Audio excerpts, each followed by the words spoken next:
Lalaine, may lead na ba ang PNP kung sino ang mga suspect sa pagpapasabog?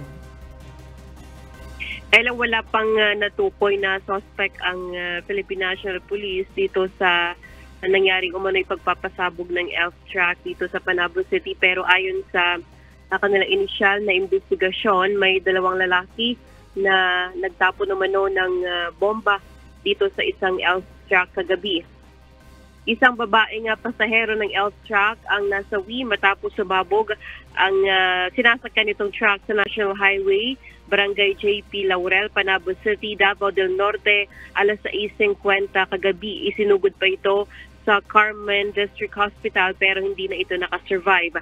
Habang wala namang tinamong sugat ang driver ng truck. Batay sa inisyal na investigasyon ng pulis, dalawang lalaking nakasuot ng itim na t-shirt at nakasakay ng motorsiklo ang naghagis umano ng bomba sa truck at agad na umalis.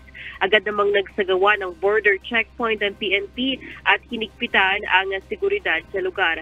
Nagsasagawa na ng hot pursuit operation ang PNP sa mga entry at exit points na posibleng pagdaanan ng mga suspect. Ayon sa Police Regional Office 11, paigtingin nila ang paglalagay ng checkpoint dito sa rehiyon at patuloy pang inaalam ng PNP ang motibo ng pagsabog.